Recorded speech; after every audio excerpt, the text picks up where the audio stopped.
I think Barbara and Becky's story has touched us all morning, and you've been interacting with us as well, sending pictures of females, women who have been in the army, who are in the army now, and you have some very proud families out there, don't we? No, absolutely. Joining us now on the sofa, Elisabeth Shipton, military historian, and Susan Gray, who has the highest military rank to be held by a woman in the military. We should say what the rank is. You're Air Vice Marshal. That's correct. That's the correct title. That's correct. But you want to be known as Sue during the course of this interview.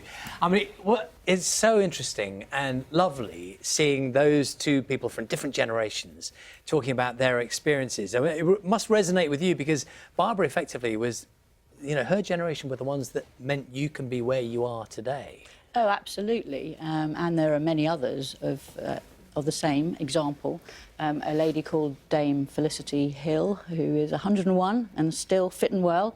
And what she did during the Second World War and after that just proves that women can fulfil any number of roles in the forces. And what she did for us, as well as many others, allows us to now be employed in any role in the armed services. But also, times have changed. When I first joined, there were no serving mothers. So if you wanted... When was that? When did you join? I joined in 1985. OK. And only in the late 80s did the terms and conditions of joining change such that if you wished to have a family, you could return afterwards. So progress has been made over those years.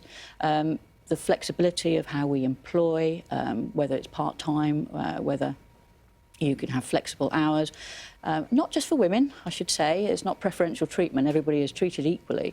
But there are many different roles and many different types of employment. Elisabeth, this must seem, for people like Barbara and the lady you mentioned as well, leap years away from what it was like 100 years ago today. What would have been the challenges women would have been facing initially? A lot of resistance to the idea of women in a military role. So by 1917, we'd had 2.5 years of conflict, and it was very much the men were serving to protect their women, to protect their homes.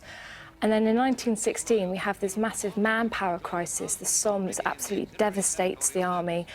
And so the decision is made that we'll put women into active service to release men to go to the duty on the front line. And it's a huge change of events, but by about 2.5 years into the war, these women have a better sense of what they're going on to do, what the reality of war is like. And in the course of the First World War, up to 9,000 women served overseas in France. So it was a huge... What were they doing? Well, initially, cooks, cleaning, and then they took on more roles working as drivers. I like the way you laugh there, Steve.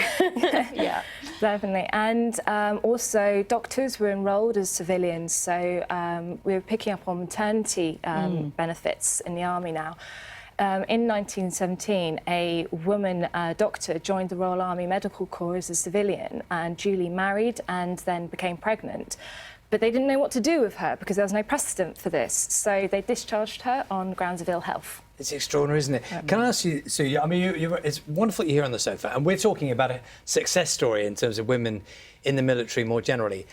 But everyone knows when they work, whether it be an ordinary workplace, whether it be in the military or a big establishment, it's one thing to change the rules, but sexism can still exist within an organisation. Now, can you say hand on heart that, I mean, recently... do you still come across things that you think, hold on a minute, you know, this shouldn't be like this, despite the fact that the ground rules, if you like, have changed? I can honestly say I've never experienced. If anything, you know, I got called love a couple of times rather than by my rank, and that was normally by other fellow officers who were old enough to be my father, so I kind of put that to one side. Other than that, no, I've been treated absolutely equally. And I think what does credit to all of the armed services is that it's how you do your job.